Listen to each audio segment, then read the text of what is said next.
పసిడి ప్రియులకు మరో శుభవార్త. స్వల్పంగా పసిడి ధరలు తగ్గుముఖం పట్టాయి.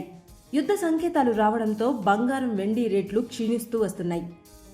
మరి రానున్న రోజుల్లో బంగారం పడిపోతుందా, లేక ధరలు మళ్లీ ఆకాశాన్ని అంటుతాయా? ఈ పూర్తి డీటెయిల్స్ తెలుసుకోవాలంటే వీడియో చివరి వరకు చూడండి. పసిడి, సిల్వర్ రేట్లు మళ్లీ క్షీణిస్తున్నాయి. దీంతో కొనుగోలుదారులకు, పసిడి ప్రియులకు కాస్త ఊరట దొరికింది. అమెరికా, ఇరాన్ చర్చలు ఫెయిల్ అవడంతో ఉద్రిక్తతలు మొదలయ్యాయి. అంతర్జాతీయ పరిస్థితుల కారణంగా బంగారం పతనమవుతూ ఉంది. మధ్యప్రాచ్యంలో యుద్ధ సంకేతాలు మొదలు కావడంతో చమురు ధరలు పెరుగుతూ పోతున్నాయి. ఇక బ్యారెల్ ధర $100 మార్కును దాటేసింది. 2 రోజుల క్రితం శాంతి చర్చలకు అమెరికా పిలుపునివ్వడంతో చమురు రేట్లు తగ్గాయి. అయితే శాంతి చర్చలు ఫెయిల్ అవడంతో మళ్లీ చమురు రేట్లు పెరుగుతూ ఉన్నాయి.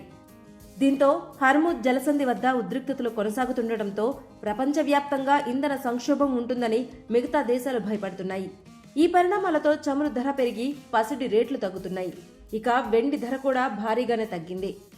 ఇవాళ హైదరాబాద్లో బంగారం, వెండి ధరలు భారీగా కుప్పకూలిపోయాయి. 24 క్యారెట్ల మేలిమి పసిడి 10 గ్రాములపై $380 తగ్గి $152,460 వద్ద ఉంది.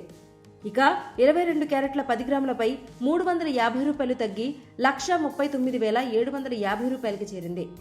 ఇక వెండిపై అయితే ఏకంగా $5,000 తగ్గి $2,60,000 చేరింది.